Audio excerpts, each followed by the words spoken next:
Kozhikode പതിമംഗലത്ത് pickup വാനും കാറും കൂട്ടിയിടിച്ച് 3 പേർക്ക് ദാരുണാന്ത്യം. പിക്കപ്പ് വാൻ ഡ്രൈവറും 2 കാർ യാത്രികരുമാണ് മരിച്ചത്. കാർ വെട്ടിപ്പൊളിച്ചാണ് യാത്രക്കാരെ പുറത്തെടുത്തത്.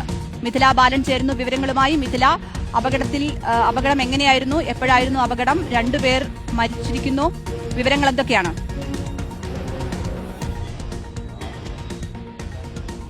ഇന്ന് പുലർച്ചെ 2:50 ഈ ഒരു അപകടമുണ്ടായത്. ഈ അപകടം നടന്ന സ്ഥലത്താണ് ഞാനുള്ളത്. കുന്നമംഗലം പതിമംഗലത്താണ് ഈ ഒരു അപകടമുണ്ടായത്. 3 പേരാണ് മരിച്ചിട്ടുള്ളത്. 3 പേർ എന്ന് പറഞ്ഞാൽ 2 കാർ യാത്രികർ, അതായത് വാവാട് സ്വദേശി നിഹാൽ, ഒപ്പം തന്നെ പുതുപ്പാടി സ്വദേശി സുബിക്ക്, ഇവരാണ് കാർ യാത്രികർ.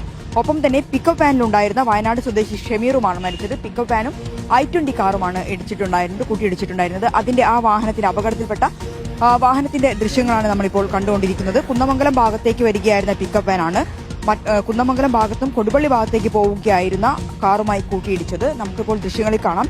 ഈ 2 വാഹനങ്ങളും പൂർണ്ണമായും തകർന്നിട്ടുണ്ട്.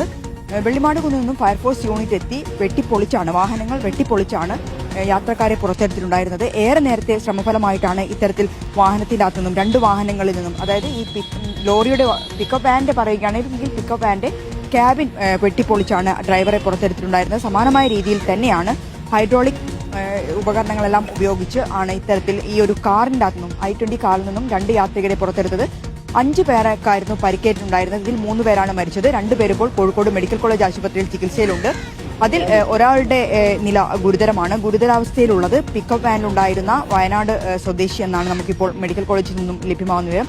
ഇതിനായാലും ഇന്ന് പുലർച്ചെ 2:50 ഈ ഒരു ദാരുണമായ സംഭവം ഉണ്ടായത്. 3 പേർക്ക് ജീവൻ നഷ്ടമായിരിക്കുന്നു. ഈ ദൃശ്യങ്ങളിൽ നിന്ന് തന്നെ കാണാം, വലിയൊരു അപകടമാണ് ഉണ്ടായത്. 2 വാഹനങ്ങളും പൂർണ്ണമായും തകർന്നിട്ടുണ്ട്. വെള്ളിമാടുകുന്നിൽ നിന്ന് എത്തിയ ഫയർഫോഴ്സ് സംഘം ഹൈഡ്രോളിക് വിഞ്ച് ഉപയോഗിച്ച് 2 വാഹനങ്ങളെയും വേർപെടുത്തിയ ശേഷമാണ് പിന്നീട് ഹൈഡ്രോളിക് കട്ടർ ഉപയോഗിച്ച് ആദ്യം കാറിൽ നിന്നും കാർ യാത്രികരെ പുറത്തെടുത്തു. തൽക്ഷണം തന്നെ 2 പേർ ഇവിടെ നിന്നും മരിച്ചിട്ടുണ്ടായിരുന്നു. മറ്റൊരാൾ ആശുപത്രിയിലേക്കുള്ള കൊണ്ടുപോകുന്നതിനിടയിലാണ് മരിച്ചത്.